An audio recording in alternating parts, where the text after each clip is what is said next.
Bonsoir à tous. Bonsoir. Ça y est, on y est. C'est la deuxième émission déjà. Deuxième émission, on est super content de vous retrouver ce soir avec encore un programme très chargé, très emballant, comme l'émission précédente. Deux semaines finalement. Voilà, c'est ça finalement.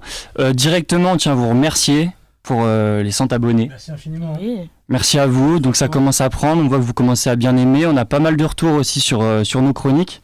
Donc franchement, c'est top. Et là, on vous a préparé franchement un programme olympique, je dirais sincèrement. Bah pour le coup, ouais, t'es pile dans le... En plein dedans. En Oui, plein dedans. dedans. Donc voilà, c'est génial. Et moi, je pense que c'est le moment de lancer le premier jingle. C'est parti.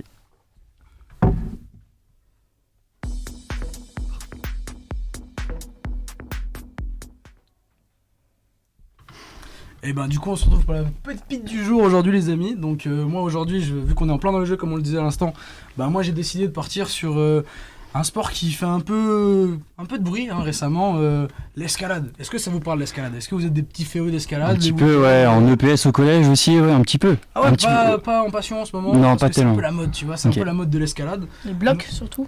Bon, bloc, Bloc. même vitesse, Ok. pas trop vitesse, Tiffany. Non, pas trop, plutôt bloc moi. Plutôt bloc, ouais. Bah du coup aujourd'hui moi je vais essayer d'aborder un peu la question de, enfin la pépite du jour qui selon moi est Oriane Berton. Franchement je le rappelle, elle a que 19 ans, elle participe à ses premiers jeux.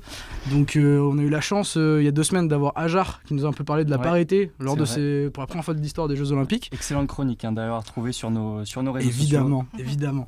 Mais donc pour rester un peu dans le thème de la parité, moi je vais vraiment axer sur sur Oriane Berton donc et bah déjà je vais recentrer sur qu'est-ce que l'épreuve d'escalade aux Jeux Olympiques. Donc on va repartir sur du coup Tokyo 2021.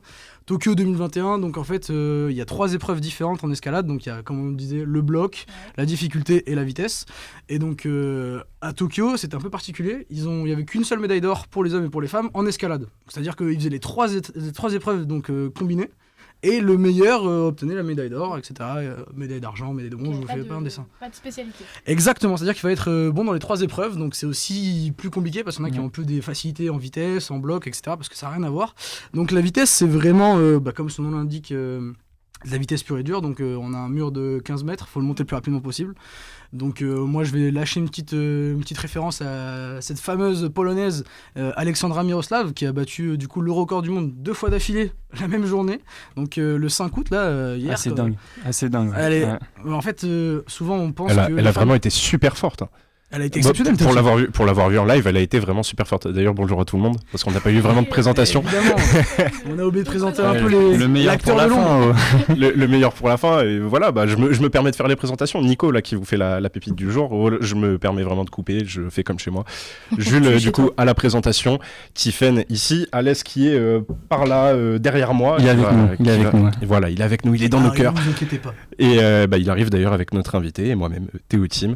Mais voilà, pour revenir vite à l'escalade, très très forte. Moi, ça m'a épaté. D'ailleurs, rien que cette épreuve en fait de vitesse, elle est folle. Elle est juste folle cette épreuve de vitesse. Surtout qu'en fait, souvent les femmes, on estime qu'elles peuvent le faire en moins de 7 secondes. Et là, elle a frisé avec les moins de 6 secondes. C'est-à-dire qu'elle a fait déjà un premier record à 6 et 21 centièmes. Donc déjà exceptionnel. Et juste l'étape d'après, elle refait le passage pour se qualifier du coup en duel, parce que c'est une sorte de duel en vitesse. Et en gros, sur cette vitesse-là, elle fait 6 secondes et 6 dixièmes, quoi.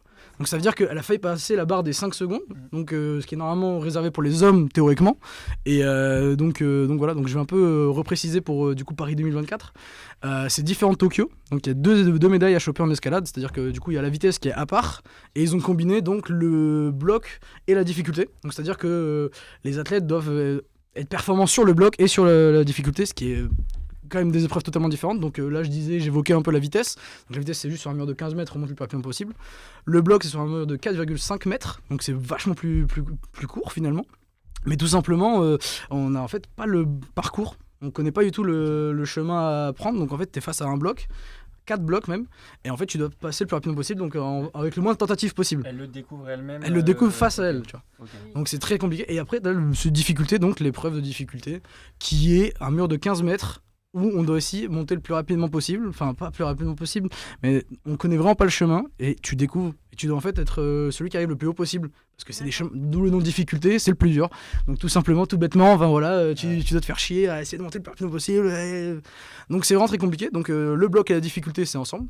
Et donc moi je vais recentrer du coup sur Orion Burton parce que là j'ai fait un petit contexte. Déjà, Mais Nico, si on veut voir de l'escalade, ça se passe où pendant les JO? bah écoute, ça se passe, tu me poses une colle au Bourget si je dis pas de Oui, bêtises. c'est au Bourget. Oui, c'est au Bourget. Oui, C'est au tu me poses Bourget. une colle. Ah, pardon. Directement, Déjà, ouais. c'est les routes, Tiffany. Directement. C'est pas ça ma chronique. Non, mais si jamais il y a des Non. billets qui retombent demain ou après. N'oubliez pas de checker le site de revente, Ouais. parce qu'il y a beaucoup de billets. Ouais. Mais non, du coup, moi je me concentre sur Orion Burton, qui du coup j'ai 19 ans, né à Nice, qui a grandi à La Réunion, et qui est une fan, mais vraiment une putain de fan d'escalade. Elle a commencé à 8 ans, elle a commencé les championnats de France, etc. Et à 11 ans, elle glane son premier titre de champion de France. Donc déjà, faut le faire quoi. Et elle enchaîne très vite avec 2 championnats de France, donc très rapidement en Très adulte. précoce. Hein. Ouais, très précoce. C'est énorme. 16 ans championne de France. Ouais. Et elle le refait du coup en 2023. Non, en 2024, pardon, juste pour préparer les Jeux, en fait, Ouais. elle le fait à Talence, du coup. Et non, et en fait, là, aujourd'hui, ce matin, pour celles et ceux qui suivent les Jeux Olympiques, en fait, ce matin à 10h, il y avait déjà de l'escalade. Donc, on a pu voir notre Orion Burton national, qui s'est vraiment bien démerdé, quoi.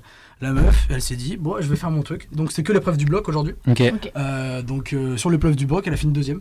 Ok. Derrière la championne olympique en titre, Qui est intouchable. slovène, Ouais. intouchable. Intouchable. Si je dis pas de bêtises, c'est Janjra. J'ai oublié son nom, faut que je le retrouve rapidement. Tac. Je le retrouve plus sur mes fiches. Mais du coup, la Slovène, qui est du coup championne olympique Ok. En titre et qui a gagné. Ouais. Ok. monumentale, elle a fait du coup en termes de points sur le bloc, elle a fait 99,6. Oh oui. Alors que Oriane a seulement fait 84. Ouais, il y a un gap énorme. Il y a un ouais. petit gap, mais on peut quand même espérer une médaille. Donc Ok. franchement, faut pas. Elles vont s'affronter en finale, c'est En ça fait, c'est ça qui est compliqué parce que vu qu'ils combinent les épreuves, Ok. donc on va avoir. Là, on a eu le bloc. Donc super, c'est cool. Ouais. Donc dans 2 jours, si je dis pas de bêtises, toujours au Bourget. Hein, Ouais. Tiffen, Bien et sûr, bien du sûr. coup, au Bourget, on va avoir donc l'épreuve de difficulté. Ok. Et ensuite, il y aura les finales. Combine, du coup, les scores, ou- Ouais, ça va être cumulé Ok. à la fin. Ça Donc se c'est ça cumule. qui va être délicat. En fait, il faut être meilleur dans les 2 épreuves, ce qui est Ouais. encore plus compliqué que la vitesse. La Polyvalent, vitesse, tu montes très vite et puis voilà, c'est un peu fini. Bon, je résume ça de manière très bâclée, mais c'est pas comme ça.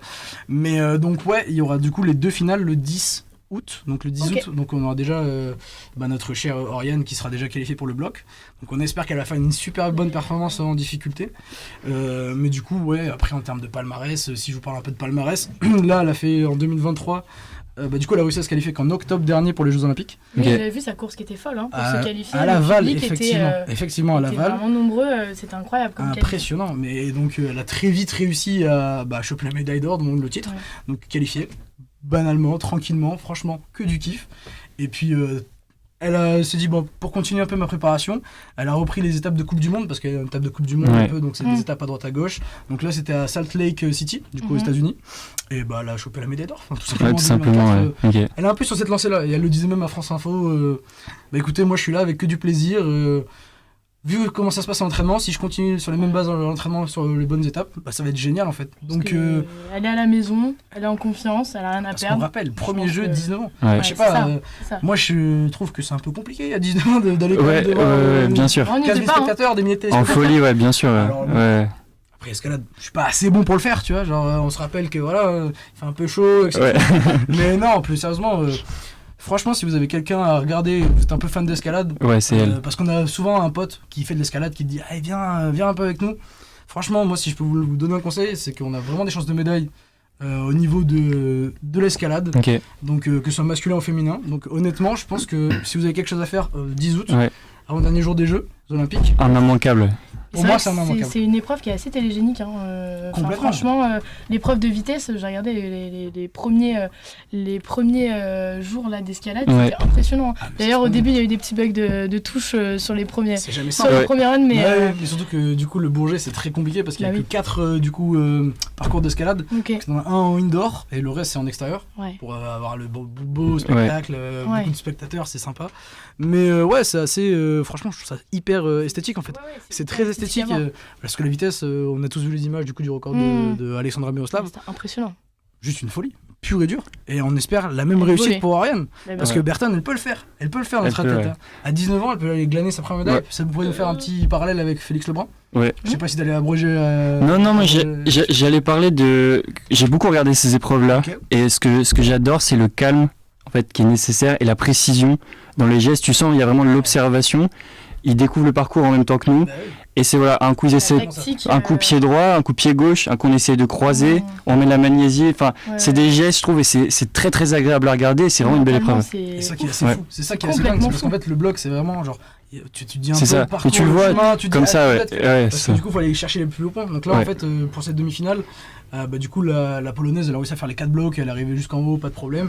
Alors quand même, elle a eu plus de mal sur le dernier bloc. Donc forcément, on peut pas être parfait partout, malheureusement. Et puis, elle a encore beaucoup à apprendre. Bien sûr, bien sûr. Donc faut être aussi indulgent avec elle. Mais je pense que c'est un vrai pur plaisir de pouvoir regarder ça, parce qu'il y a vraiment une stratégie. Donc là, il y a son coach Nicolas Januel qui l'accompagne depuis très longtemps, du coup, c'est à Fontainebleau ou à Clairefontaine. Ouais, je crois que c'est Fontainebleau. Je crois que c'est Fontainebleau où il s'entraîne. Et en fait, il la suit depuis la Réunion en fait. Donc en fait, c'est vraiment comme je pourrais peut-être dire une relation de père-fille, un peu d'une certaine manière, mais il y a vraiment ils sont Confiance. ensemble, ils sont unis depuis très longtemps et c'est vraiment que du plaisir. Donc moi, si j'ai Quelle un conseil à vous pépite. donner, Ouais. Quelle pépite. on essaie de vous apporter Magnifique. un peu des sujets Là, c'est sympas. la pépite, Magnifique. c'est la pépite du jour, quoi. Bah, écoute, Ouais. Non, on tant l'assumera. mieux si j'ai pu vous égayer. Ah ouais, non. Franchement, c'était top. Bah, Nico, on peut que te remercier, je pense, Ouais, après ouais. ce. On va Après cette suivre présentation, Oriane. On est tous Ouais. et toutes derrière 10 août. Oriane N'oubliez pas le le 10 août. 10 août. Bon, voilà. Bah, Nico, le message est passé. On te remercie. Ouais, avec grand plaisir. Voilà, donc pour des Jeux Olympiques, pour le moment, c'est génial à regarder. On sait plus où donner de la tête. Dès qu'on allume la télé, c'est un festival de médailles. Franchement, c'est génial. Et- On se régale. On se Clairement, on se régale. Il y régale, a des, déjà, il y a des médailles, t'en parlais. J'aimerais que ça Même- dure. Même au final, moi, le nombre de personnes que j'ai pu voir, que ce soit sur les réseaux sociaux ou même en vrai, à qui j'ai pu parler, des gens qui étaient comment dire, dubitatifs à l'idée d'avoir les Jeux à Paris. Au final, tout le monde est souriant. Enfin, je sais pas.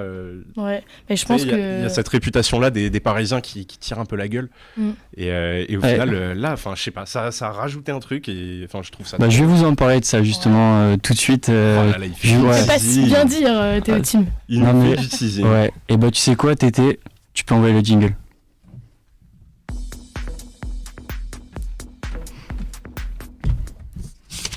Donc voilà, ça y est, on va parler de ces JO encore, on va rester dans la même lancée, et c'est l'occasion aussi d'accueillir notre Mister cher Alessandro. tout bronzé. Tu nous reviens de vacances, Alessandro? Exactement. Mais Et j'ai non. fait pas mal de sport et Ouais. je vous ai préparé quelque chose, comme tu dirais. Tu l'as dit au début de l'émission, un programme olympique. Ouais. Bah, ça tombe bien parce qu'aujourd'hui, je vais vous parler d'un sujet olympique. On va rester dans l'actualité. On va rester dans l'actualité et on te laisse? Le micro Ouais. est à toi. C'est parti. On te laisse. Donc comme je vous l'ai dit, on va rester aujourd'hui dans l'actualité avec la chronique avec Dessy, on refait le sport. Et si on devait remercier quelqu'un aujourd'hui, ça serait Pierre. Alors non, hein, je parle pas de Pierre Le Breton, notre invité de tout à l'heure, mais bien de Pierre de Coubertin. C'est en 1894, devant 2000 personnes, dans le grand amphithéâtre de la Sorbonne, qu'il propose de faire renaître les Jeux Olympiques. Cet événement qui transcende les frontières et les cultures, qui rassemble le monde entier dans un théâtre d'exploits où les héros sportifs naissent et forgent leur légende. Franchement, qui n'a jamais rêvé de porter une médaille olympique au cou? En tout cas, moi, ça a toujours été un de mes rêves. Mais imaginons un seul instant que notre cher Pierrot, ce jour de juin 1894, ait eu une idée plus originale. Imaginons qu'à la fin de son exposé, toujours dans ce grand amphithéâtre de la Sorbonne, il aurait lancé les Jeux internationaux de tricot.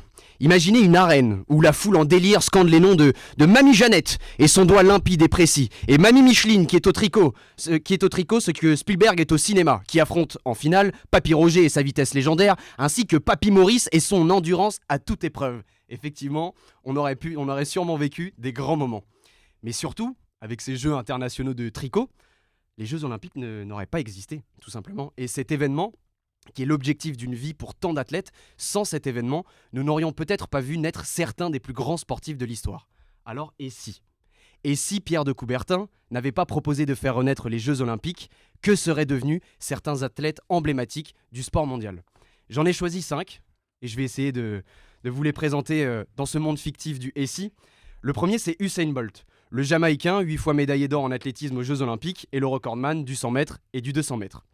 Petit, le jeune Usain collectionne dans sa chambre des posters de ses idoles, et parmi eux, Carl Lewis, athlète américain, multiple champion du monde du 100 mètres. Logique, me diriez-vous. Mais sa deuxième idole est plus particulière. Un chanteur qui a permis à la Jamaïque d'exister et de faire connaître le monde entier.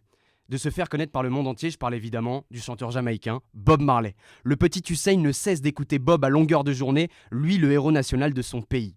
Alors, tiraillé entre l'envie de rejoindre les pistes, le sport et le haut niveau, et les compétitions, et celle de prendre le micro, chanter pour la paix, combattre Babylone, son gouvernement oppressif et corrupteur que seul notre amour et notre unité peuvent vaincre, s'égosiller pour la liberté, pour réveiller les consciences et rappeler à tous que l'esprit de Zion est en chacun de nous, il choisit bien évidemment la vie de reggaeman. Usain Bolt se lance donc sur l'autoroute du kiff et devient Rastafari.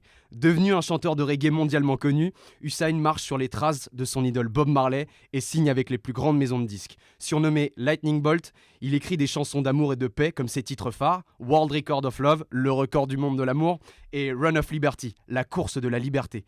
De Kingston à Londres en passant par Abidjan, il parcourt le monde entier. Alors Usain, à défaut de tirer sur tes muscles lors d'un 100 mètres, me laisserais-tu tirer une latte sur ton morceau de salade? Ensuite, je vais vous parler de Simone Biles, la gymnaste émérite qui collectionne 11 médailles aux Jeux Olympiques, dont 7 en or. Imaginez un monde où Simone Biles, plutôt que de devenir la gymnaste qu'on connaît tous aujourd'hui, aurait rejoint l'équipe des nains dans l'émission de Fort Boyard. Parce qu'en effet, comme sa petite taille le laisse deviner, 1m42, elle aurait été parfaite dans ce rôle. Et dans ce scénario rocambolesque, on pourrait dire qu'elle aurait non seulement gravi les obstacles du fort, mais aussi conquis le cœur de son camarade nain, Passepartout. En effet, Simone serait donc la nouvelle compagne de notre cher ami Passepartout. Et l'histoire d'amour aurait débuté en novembre 2023. Lorsque Simone, grâce à ses talents d'équilibriste chevronné, testait une épreuve pour le fort, pour Fort Boyard. Et Passepartout, qui était là pour observer sa crush, on va dire, de manière cachée, serait venu l'aider. Pourquoi ? Parce que Simone et ses talents d'équilibriste seraient tombés à la mer et Passepartout serait allé la chercher. Depuis ce jour, les deux ne se seraient plus quittés. Et la presse People se serait emparée de l'affaire en faisant plein de gros titres dans leurs journaux. Amour XXL en taille S. Amour sans limite. Leur romance touche le sommet. Incroyable mais vrai. Le mini-couple le plus populaire du pays. Passepartout et Simone, le bonheur se trouve dans les petites choses. Ou encore, Amour aura des pâquerettes, le duo qui prend de la hauteur. Après tout, entre deux épreuves, Simone aurait pu se dire que la compétition n'était pas la seule chose qui méritait d'être intense au Fort Boyard. Ah, quelle belle histoire. On ne saura jamais si c'était l'adrénaline ou autre chose qui faisait courir Passepartout si vite dans les couloirs. Mais comme on dit, tout ce qui se passe au fort reste au fort. J'espère qu'elle n'est pas sur le live. Hein. Si tu nous vois.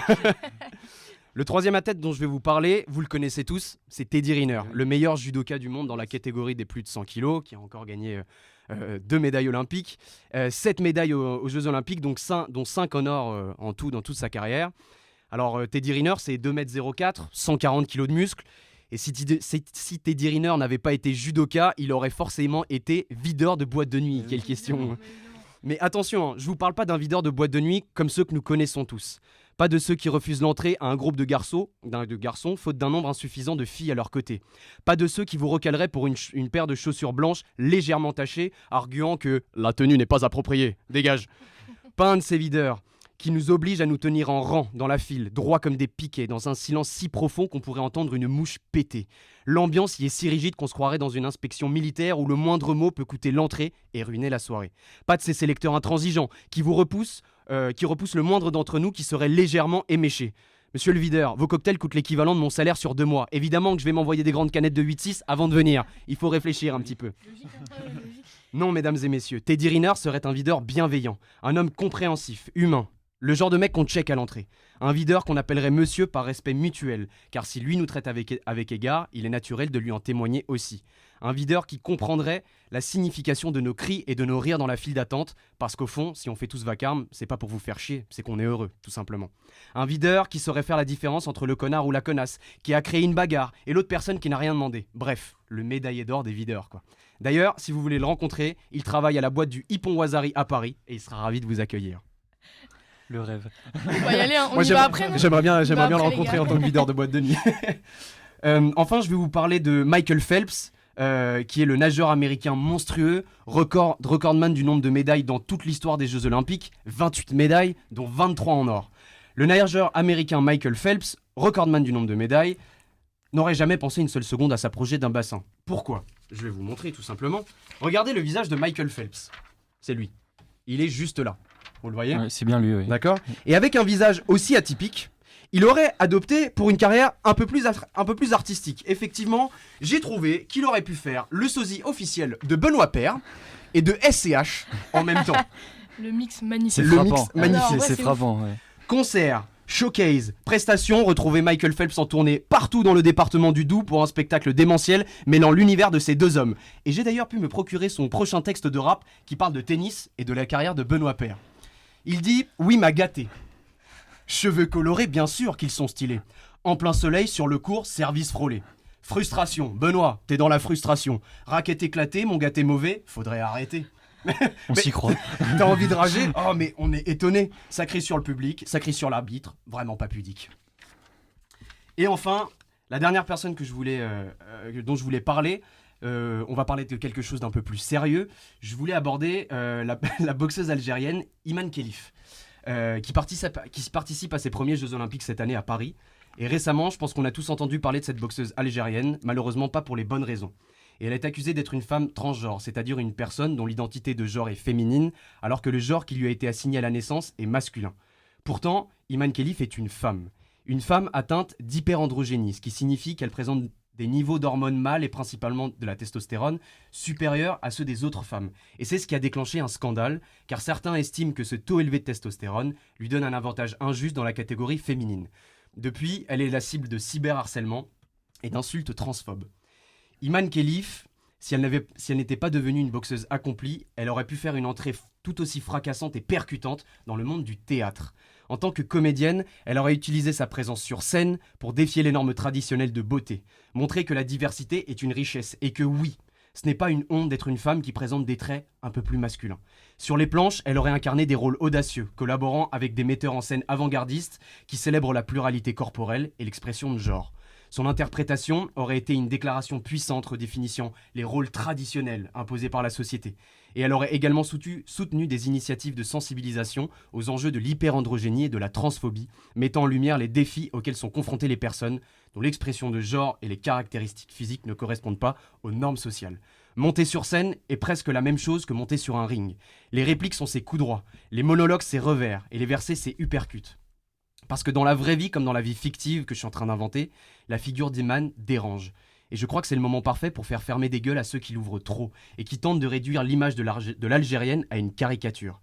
Iman est une femme, et si son image vous perturbe, que son image vous fait l'effet d'une patate dans la gueule quand vous la voyez, alors prenez-vous cette mandale pour ne plus jamais vous relever. Et si la comédienne Iman Khelif devait conclure ce passage en s'adressant à vous depuis les planches, elle citerait probablement le passage d'Alceste dans le Misanthrope de Molière qui dit « J'entre en une humeur noire, en un chagrin profond, quand je vois vivre entre eux les hommes comme ils le font. » Et voilà comment ces athlètes olympiques exerceraient leur vie, exerceraient leur métier si les Jeux Olympiques n'avaient pas repris leurs droits à la fin du 19e siècle. Marie-Josée Pérec se serait lancée dans la politique, Jesse Owens aurait créé sa marque de chaussures, Carl Lewis serait devenu cascadeur et doublure officielle de Morgan Freeman, et on me dit dans l'oreillette que notre cher ami Nelson Montfort, journaliste français emblématique des Jeux Olympiques, serait devenu champion du monde de tricot en réalisant un petit pullover rouge à pois bleu en l'espace de 7 minutes et 42 secondes. C'est tout à fait exceptionnel. Bravo mon cher Nelson. Voilà, chers amis, comment l'absence de cet événement sportif, l'événement sportif le plus suivi au monde, aurait pu semer un immense chaos. En attendant, on se retrouve la semaine prochaine et restons ancrés dans notre réalité et continuons d'imaginer ce qu'il aurait pu se passer avec des si. Oh. Bravo Alès, reprends ton souffle. Ouais. Comme dirait Félicitations, Bob Marley, Alès. One Love, hein. One love. Franchement, One Love, hein. Mec, Incroyable. drôle de Mike, incroyable. Incroyable. Tété, j'espère belle que chronique. dans le chat là ça Merci. ça réagit. Ouais. J'espère que ça vous a plu, c'était un peu plus écoute, long. moi je vois c'est génial, je vois de l'humour mélangé à des idées plus engagées, cette chronique. Incroyable. Un T'as régal. conquis tout le monde. Un régal. Et Il nous a fait tous les mais persos. en fait, c'est le go-to guy un petit peu de Eh ouais. l'équipe, quoi. Genre, il est vraiment monstrueux, quoi. Merci beaucoup. Magnifique. Merci à toi, Bravo, Alès. Alès. Et je vous en prie. Très belle chronique et on a déjà hâte, on attend la prochaine. Là, tu en se grattes déjà les veines. On te remercie, Je franchement. l'ai déjà dit la semaine dernière, je le redis cette semaine. La semaine prochaine, il y a quelque chose de très bien aussi qui se trame, donc j'ai hâte de vous la présenter. Et bien, on attend ça et puis Et puis Dans on 2 va semaines, faire non on va faire un point aussi parce Ouais. que évidemment on parle des JO. on suit l'actu. Mais on est quand même dans un monde où les JO existent. Donc tout simplement, là, vous le savez, c'est la grosse actualité de cette fin de journée. Il y a France-Canada actuellement au basket. Un point sur le score. Un point sur le score, crois que la 60 à France est devant. 49 pour la France. Oh là là. Quel banger! C'était inespéré. Il y avait 49 à 24 à la mi-temps. Là, on est sur le troisième quart-temps. Je sais pas tellement où. J'essaye de voir un petit peu sur mon téléphone. Mais voilà, on est vers la fin, il me semble, du troisième quart-temps. C'est quoi? C'est C'est les ça. quarts de finale? Ouais, quart de C'est ça finale, exactement. Incroyable. Et donc, du coup, pour les autres quarts de finale, il me semble qu'il y a l'Allemagne qui est passée. Face à la Grèce. Face à la Grèce, Ouais. tout à fait, avec une victoire, il me semble, à prolongation. J'ai pas il me suivi semble en que c'est ça. détail. Il me semble que c'est par prolongation. Et l'Australie qui a battu la Serbie aussi. Non, c'est la Serbie qui est allée en. C'est la Serbie Enfin, non, attends, excuse-moi. Enfin, le match. C'est les aléas qui du allait- direct. Ouais, les aléas du direct. On découvre en même temps que vous. Hein. Évidemment. Ouais, ouais. Non, exactement. Non, alors je disais n'importe quoi. L'Allemagne s'est qualifiée face à la Grèce 76 à 63. Ouais. Donc, on devrait croiser avec l'Allemagne, Ok. qui n'est pas un cadeau, puisque ce sont Non. les champions du monde en titre. Dennis Schroeder, évidemment, et tous les autres, on ne les citera pas. Mais voilà, autre match qui allait en prolongation, Serbie-Australie, Ok. où la Serbie s'est imposée. D'accord. Parce qu'il y avait Victoire plus 20 à un 14. moment pour les Australiens Ouais, durant tout à fait. ce match-là. C'était très très chaud. Ah ouais, ok. Énorme. C'était très très chaud. Et puis là, à 21h30, dans pile 2 heures quasiment, puisqu'il est 19h29, dans pile 2 heures. Team USA. Team USA, à Bercy. Donc ça va être un beau match aussi en perspective. Après, pour le foot féminin, on a États-Unis-Allemagne actuellement. Ouais. Il y a 0-0 pour le moment. À 21h, il y aura Brésil-Espagne. Et puis c'est à peu près tout là pour les résultats. J'essaye de trouver un Pas de petit peu- médaille pendant la chronique d'Alias, non? Écoute, là pour le moment, pas de médaille. Ah, dommage. Pour le moment, pas de médaille. On a eu Le du retour au volley. Usain Bolt. On a eu du volley féminin, États-Unis, Pologne, victoire des États-Unis, Brésil, République dominicaine, victoire du Brésil, Turquie, Chine, victoire de la Turquie, et puis à 21h, on retrouve Italie, Serbie. Bah voilà. Merci pour ce Encore point un info, programme Théotime. Et avec grand plaisir, avec grand plaisir. Super. Bah voilà, le tour est fait. Merci AS, merci Tété, merci tout le monde. Et je crois que ça va être le moment de lancer le prochain jingle pour ma chronique. C'est parti.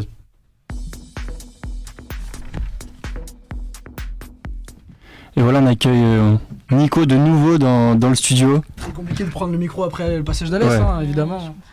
T'étais bien sage, je dirais. Ouais. On essaie de rigoler. Ouais, on profite on profite du moment. Devant toi, tu profites. Ah, on profite. Sourire, Vraiment au évidemment. cinéma. hein, Oh, nous en ouais. première loge. En première Vous loge. savez plus à qui on s'adressait, Usain Bolt, Nelson, SCH, voilà. De nos pères, surtout. De nos pères, surtout. Voilà, moi je vais vous parler des JO. Voilà, on va Bizarre. rester, ouais, Bizarre. on va rester dans la même vibe.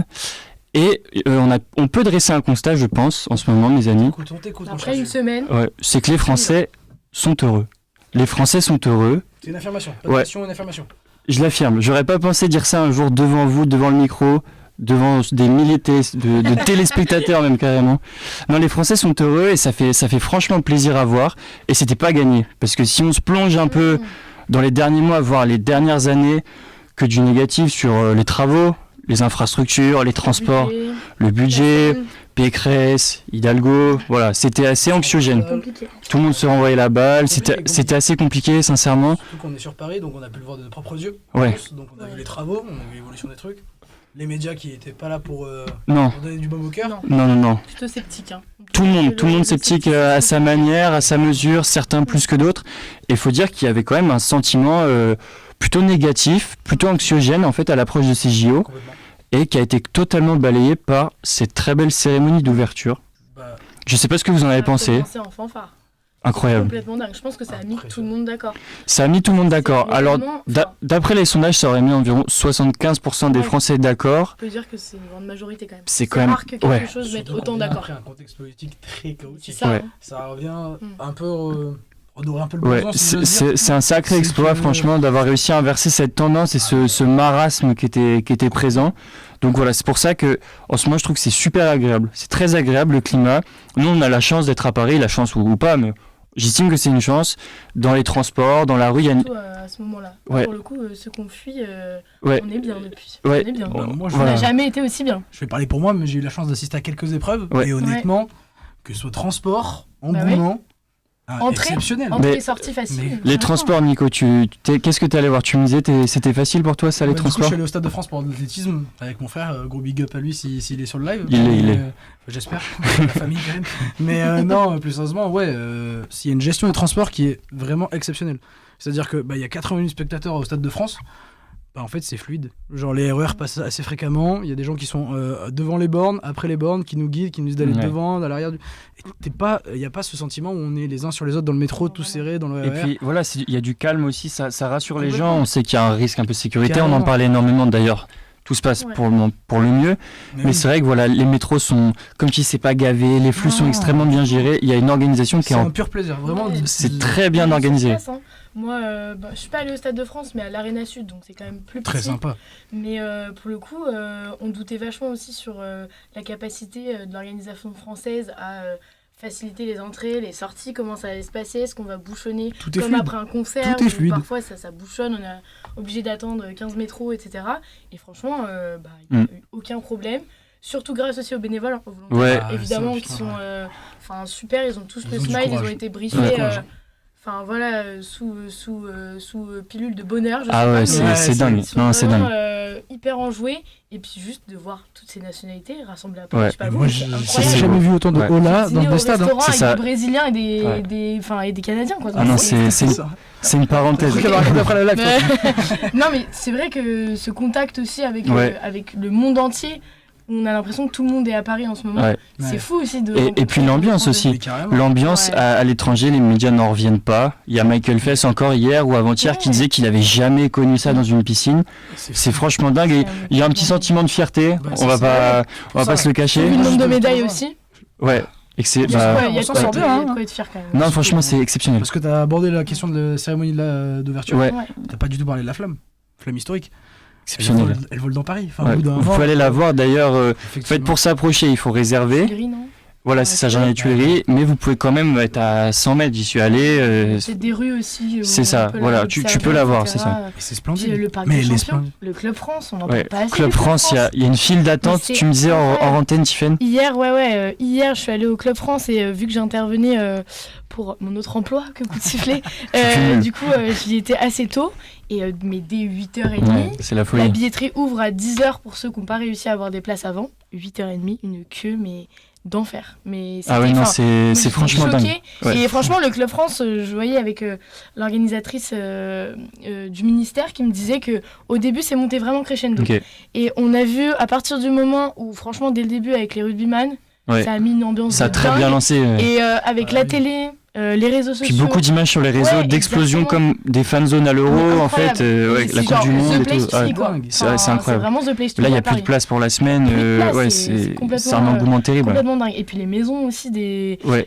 nations Les étrangères. pavillons, ouais, C'est c'est ça, incroyable. ouais. les Le passage pavillons, du ouais. cyclisme, du triathlon, les trucs comme ça qui Non, passent non, dans les rues de Paris. Les images à Montmartre, Mais le vélo, des excep- Evenpool, ouais. des Evenpool, Est-ce que, dans la vous Tour. avez, est-ce que vous avez vu justement le cycliste qui s'est arrêté en pleine course qui Oui, allait, pour aller dans faire un pipi. café. Oui, Ouais, ouais, ouais, oui, exceptionnel. Elle était folle. Mm. Et le mec, il avait une haie d'honneur et il avait pu Ouais. être accompagné tranquillement. Quoi. Vraiment, j'ai Bah j'ai oui. adoré l'image. Et même l'image devant la Tour Eiffel. Très belle vitrine Oui, pour La Paris. victoire du cyclisme devant la Tour Eiffel. Ouais. Ça, c'est Ouais. beau aussi. C'est des Evenpool, images Evenpool légendaires. qui descend de son Ouais. vélo. Très, très fort. Ah, mais trop fort. Pour moi, c'est une scène de fin de film.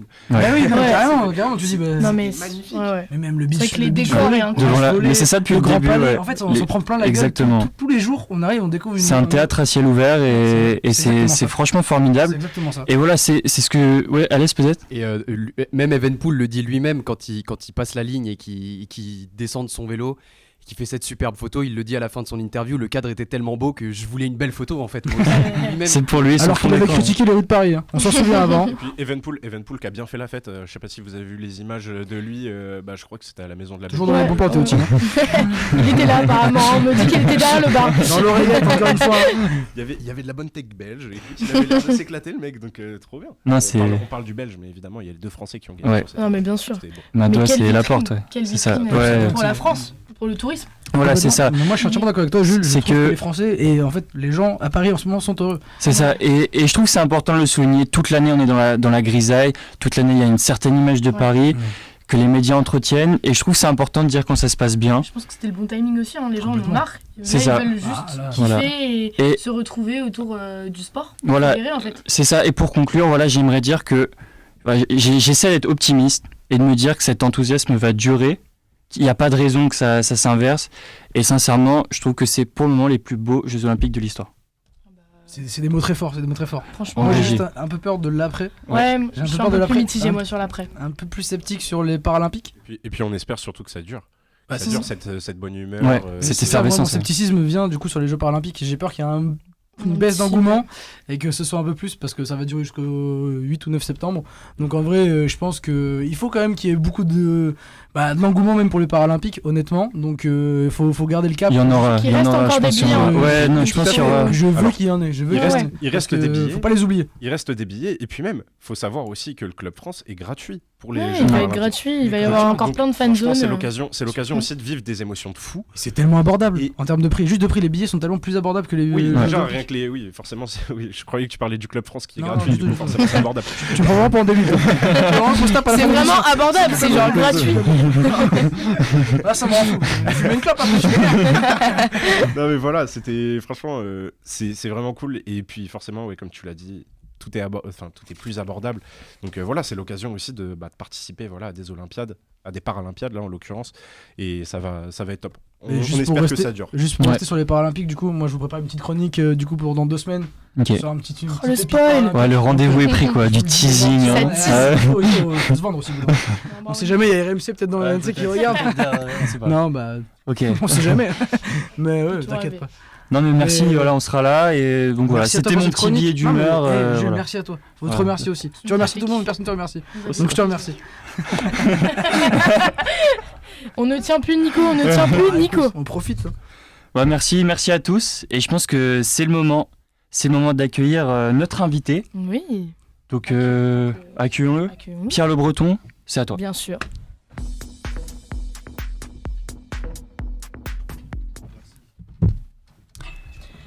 Bonsoir Pierre. Bonsoir. Bienvenue. Bah merci, Et mer- merci de me recevoir. Ouais, merci à toi d'être là. C'est un Très plaisir de gentil. te recevoir dans notre émission.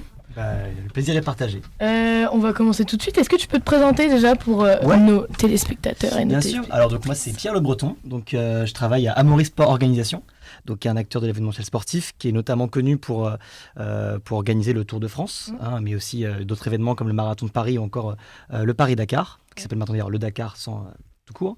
Moi plus spécifiquement à ASO, je m'occupe de la RSE sur la partie cyclisme. Donc sur toutes nos épreuves cyclistes professionnelles, je m'occupais de l'impact environnemental des épreuves afin de le rendre le plus minime possible, mais également aussi tout ce qui va être mécénat. Et impact social, donc voilà, promotion de la mobilité à vélo, promotion aussi du tour auprès des enfants, permettre à des enfants défavorisés de venir sur le tour, enfin voilà, tout ça. Ok. Est-ce que dans la RSE, il y a aussi l'inclusion, la parité, etc. Exactement, Ouais, bien sûr, aussi. on a ASO justement, c'est quelque chose qu'on fait beaucoup autour du cyclisme féminin. Ok. Moi, je m'occupe en particulier des Tours de France Femmes, avec Zwift qui va commencer d'ailleurs lundi prochain depuis Rotterdam.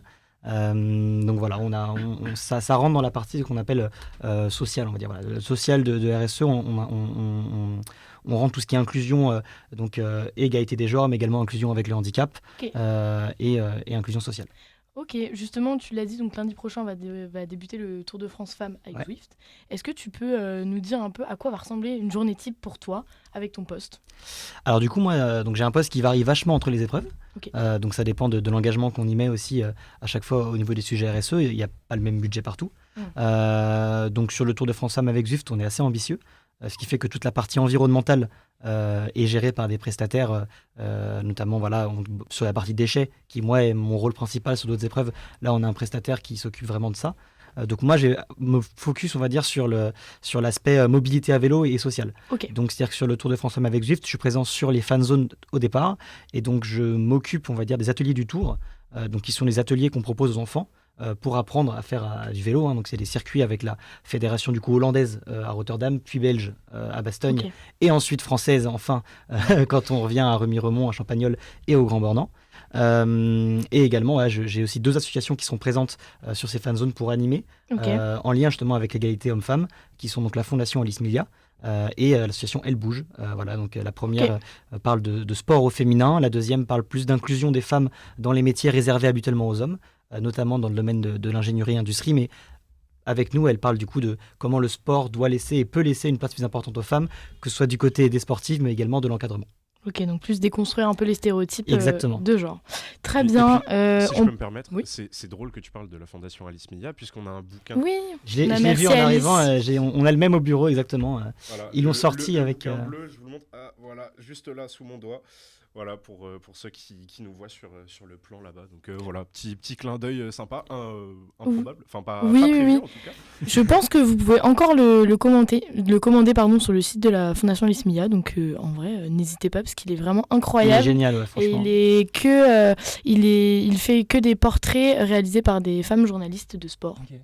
Qui est aussi une association femmes journalistes de sport, avec des portraits de femmes inspirantes et de sportives inspirantes. Voilà, petit clin d'œil. Mais pour revenir aux Jeux Olympiques, toi, est-ce que tu as pu, pour faire juste le petit parallèle entre les tours Ouais. et les JO, est-ce que tu as pu observer, je sais pas, des bouleversements cette année par rapport à l'organisation du tour, peut-être un engouement plus ou moins important, je sais pas, vu qu'on parle beaucoup de sport. Comment ça vous a impacté? Alors déjà, le premier impact pour nous, c'est qu'on a dû décaler nos épreuves. Donc Ouais. le Tour de France a eu lieu une semaine plus tôt. On est parti début juin, on est arrivé le 21 juillet. Ouais. D'habitude, on est plus dans des timings une semaine plus tard. Et le Tour de France Femmes, qui me concerne moi en particulier, on a dû se décaler de 3 semaines. Là, normalement, on est dans la foulée du Tour de France Hommes. Il y a on un est petit vraiment, écart. on est 3 semaines après. Et Et voilà. puis aussi le Tour de France homme qui arrive C'est à arrêté, Nice. non? Ouais, c'est Exactement, évidemment. À Nice, puisque Paris était occupé, les Champs-Élysées étaient Ouais. occupés par la préparation des Jeux Olympiques. Après, moi, au-delà de ça, sur le domaine RSE, environnement Ouais. du sport, il faut dire que les Jeux aussi ont amené depuis déjà pas mal d'années on va dire un vrai coup de pied dans la fourmilière. C'est-à-dire que globalement, si on remonte à 2015-2014, le domaine du RSE sport, il y avait le Tour de France déjà avec ma manager qui était là depuis 2009. Et Roland Garros qui était là et quelques fédérations qui avaient, on va dire, une double casquette communication Ouais. RSE sur quelques postes. Avec l'arrivée des JO à Paris, dans la candidature, il y avait une ambition forte de faire des jeux durables et solidaires et accessibles à tous. Ça a poussé le ministère à créer la charte des 15 engagements, qui est donc une charte qui aujourd'hui a été signée par de nombreux événements sportifs et fédérations. D'ailleurs, il me semble qu'il y a une version qui se prépare spécialement pour les fédérations, un peu plus adaptée. Ok. Avec en gros cette ambition d'amener le mouvement sportif dans un mouvement vers la responsabilité et vers une transition verte. Et on le voit aujourd'hui, il y a de plus en plus de personnes déjà qui vont vers les métiers comme le mien. Il y a de plus en plus de postes qui s'ouvrent, de plus en plus d'ambition sur les événements. Par exemple, il y avait la personne qui travaillait au championnat du monde de para-athlétisme qui a eu lieu à Charletti l'année dernière, qui était venu nous faire un rendu de son bilan.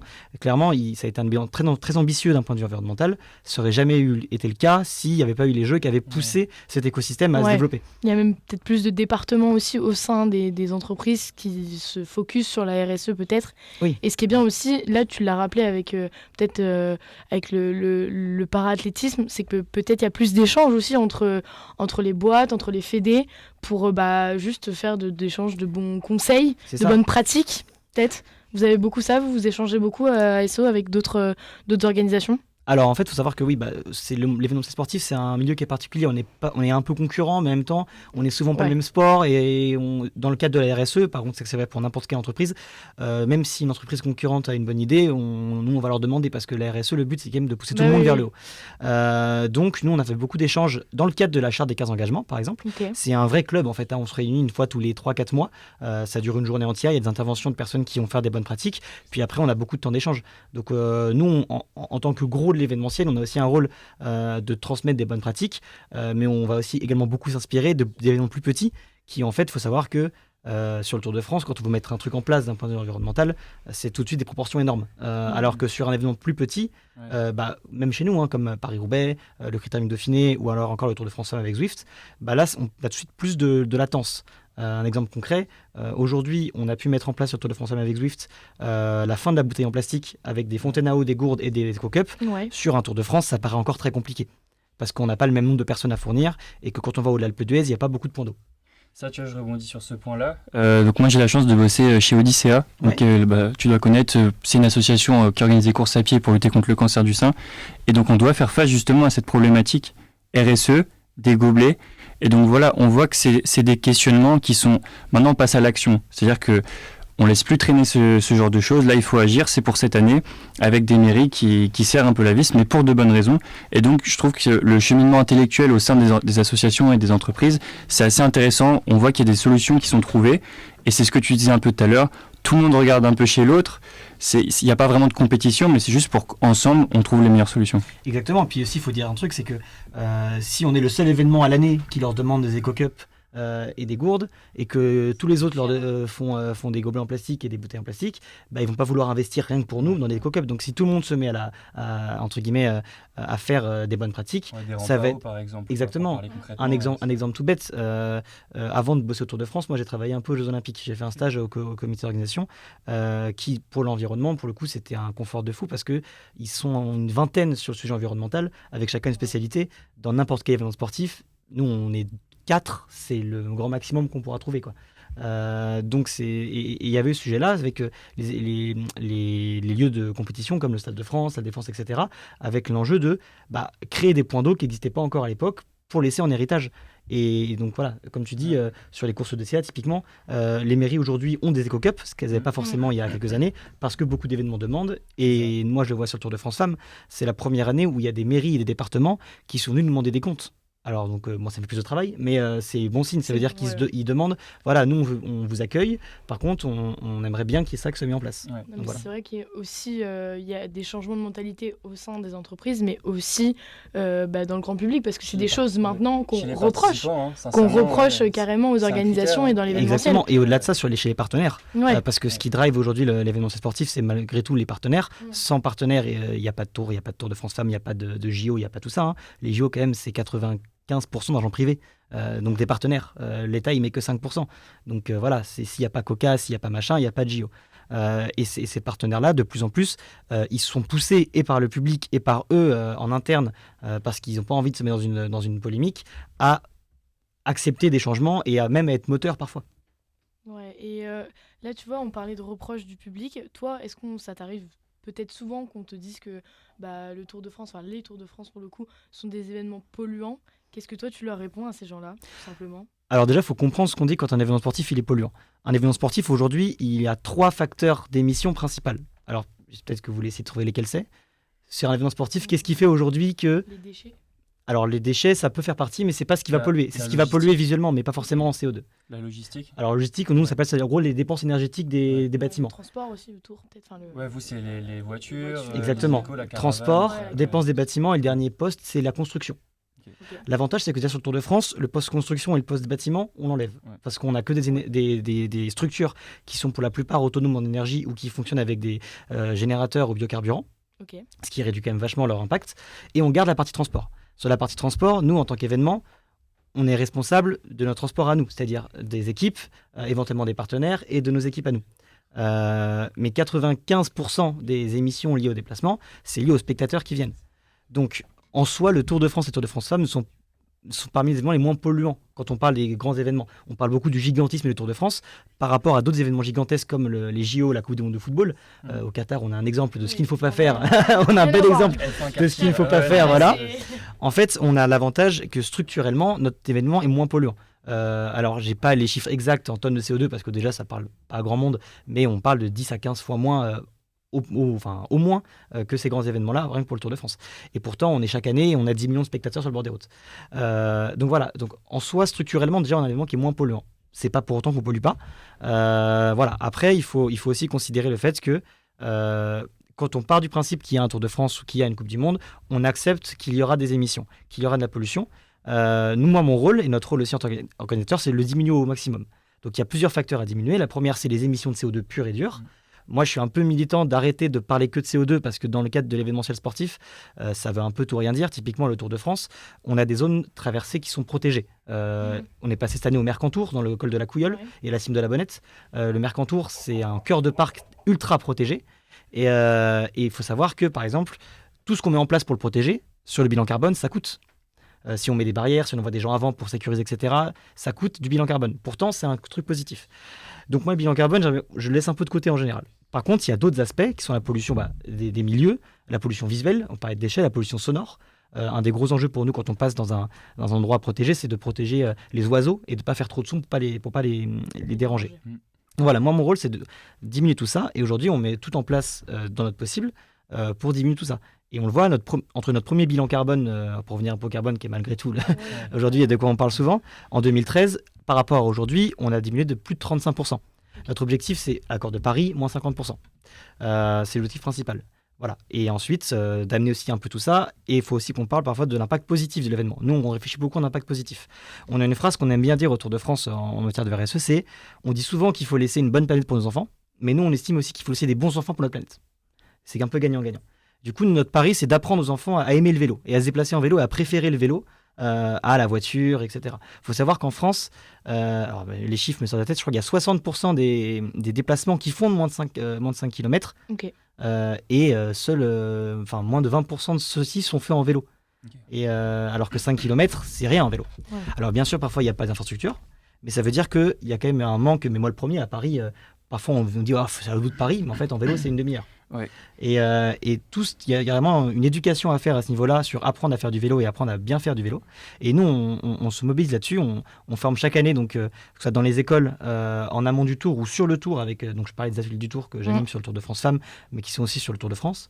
On essaie d'apprendre aux enfants à faire du vélo avec le programme du Savoir rouler à vélo du ministère des Sports, qui est un grand programme qui chaque année forme des milliers, voire centaines de milliers d'enfants aux règles de sécurité, on va dire, du vélo sur la route. Donc voilà. Pour résumer en gros ma réponse qui était un peu longue, c'était un événement sportif, ça pollue de 3 manières, donc construction, déplacement, que ce soit aussi bien spectateurs, surtout spectateurs, mais également l'organisation, et les dépenses énergétiques des bâtiments qui tournent, on parle d'un stade, etc. Nous, au Tour de France, on a la chance d'être concernés majoritairement que par les déplacements. Au niveau du carbone, on a d'autres enjeux plus visuels et naturels. Et évidemment, notre rôle, c'est de le diminuer. Donc évidemment qu'il y a de la pollution quand il y a une épreuve sportive, mais comme n'importe quoi, quand une maison est construite, quand on part en vacances, toute activité met dans la pollution. Par contre, nous, notre pari, c'est de se dire, on limite au maximum l'impact négatif et on essaie de optimiser l'impact positif. Alors, on n'aime pas parler de ça parce que ça fait toujours très greenwashing, mais nous, on fait aussi de la contribution carbone. Et typiquement, on est le seul événement en France. Les JO, ils compensent beaucoup, mais ils compensent à l'international, dans tout le monde. Ce qui est logique, puisque c'est un événement qui est mondial, qui touche tous les pays. Nous aussi, maintenant, on a fait le pari de plutôt protéger les espaces naturels qui sont au bord du parcours. Un exemple tout bête, c'est que l'année dernière, on avait une forêt vers Carcassonne, dans les Pyrénées, là, où en gros, on a fait un reboisement qui était à même pas 40 mètres du parcours. On a aussi, après les incendies en Gironde, on a reboisé toute une partie de la Gironde parce qu'on passait à Bordeaux. Le but, c'est vraiment notre terrain de jeu, nous, c'est la nature. On n'a pas un stade qui nous appartient. L'impact. Exactement. Puis c'est ça qui fait les images aussi. Exactement. Et Christian Prudhomme a dit très bien, il dit notre intérêt majeur, c'est de protéger la nature, puisque la nature fait le Tour de France. Donc, nous, on va essayer, au-delà de notre impact négatif qu'on va limiter, de maximiser l'impact positif en restaurant les paysages, en les protégeant, en sensibilisant aussi les spectateurs à les protéger. Je parlais de notre prestataire de gestion des déchets en début d'intervention. On a un véhicule, voire 2 véhicules qui passent avant les courses pour donner des consignes à tous les spectateurs en bord de route. Cette année, vous avez pu voir les petites fils, les lignes jaunes là, qu'on a pour pas qu'ils aillent sur l'école. Sur certains espaces, on a des filets à moutons aussi à l'extérieur de la route pour pas qu'ils aillent sur les pelouses. Après, évidemment, sur 3500 km, on ne peut pas contrôler chaque centimètre carré de nature. On en appelle évidemment à la responsabilité de tous les spectateurs aussi. Mais voilà, nous, on fait le maximum en notre pouvoir pour pouvoir limiter au maximum cet impact négatif. Dernière question, juste si je peux. Bien sûr. Très bien. Dernière question, juste là, c'est mon petit côté FMX Sport qui parle, mais vu que toi, tu bosses plus sur le Tour de France Femmes et que tu vas y être en vrai, est-ce que tu sens que depuis qu'il a été remis en place, vous voyez peut-être, vous sensibilisez peut-être plus de petites filles, je sais pas, est-ce que tu sens quand même que l'engouement est là? Alors, il y a toujours eu des petites filles sur le bord du Tour et sur le bord du Tour femmes. Il faut savoir que là, alors, sans parler des petites filles, mais des femmes en général, alors j'ai plus les chiffres en tête parce que ça date de septembre, le rétexte qui m'avait été fait, mais sur les nouveaux spectateurs de cette année, on était en majorité de femmes. Et l'année dernière, sur le Tour de France, il y avait plus de femmes que d'hommes sur le bord des tribunes en termes de nouveaux spectateurs, pour ceux qui venaient la première fois. Donc il y a clairement une mixité du public qui se crée. Ensuite, évidemment, le Tour Femmes, ça amène un nouvel élan. Déjà, il faut le savoir, en tant qu'organisateur, c'est hyper agréable parce que tout le monde est heureux d'être là.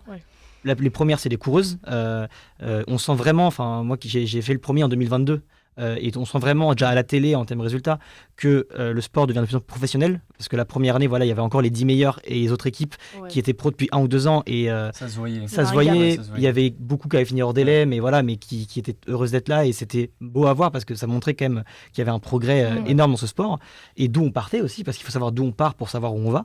Et là, déjà sur les dernières éditions, il y a eu moins d'échappées fleuves. Il y a eu Demi-Voluring qui a un peu écrasé, mais dans les mêmes quantités, on va dire, qu'un Pogacar, Vingegaard, un Pépère à l'époque. Donc au final, voilà, et il y a eu beaucoup moins de hors-délai et la queue de peloton était beaucoup plus compacte et il y a eu des bagarres pour le top 10 qui étaient présentes. Alors qu'en 2022, le top 10 était quasiment joué avant la dernière étape. Ok. Donc ça se voit vraiment. Et tu parlais des petites filles, ça donne un vrai exemple, hein, ça on le voit. On met un peu le paquet d'ailleurs en termes de com pour mettre en avant les coureuses. Il y a une super série qui s'appelle Les Femmes du Tour, alors je crois que c'est une quinzaine de coureuses par année qui sont mises en avant.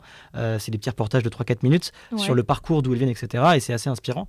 Et oui, on voit de plus en plus de petites filles qui viennent, de plus en plus de petites filles qui veulent apprendre à faire du vélo. Il y a un super programme qui s'appelle Elles arrivent, qui est mis en place par la Fédération française de cyclisme, qui en fait permet à 48 jeunes filles licenciées de 13 à 17 ans, qui sont réparties en 2 pelotons, de faire la moitié du Tour de France Femmes. Donc en gros, elles font genre les 60 dernières bornes ou les premières bornes d'une étape tous les jours, et de vivre comme un peloton au final pour leur donner envie de faire ce métier-là et pour montrer que c'est possible pour tout le monde. Et voilà. Ouais, c'est de belles initiatives qui, je pense, vont dans le bon sens. Et on voit énormément aussi, enfin, moi je trouve qu'on voit beaucoup Marion Rousse aussi qui en parle énormément. Et je pense que c'est une sacrée icône pour le sport féminin, puisqu'elle est vraiment présente sur énormément de plateaux, surtout là aussi pour les JO.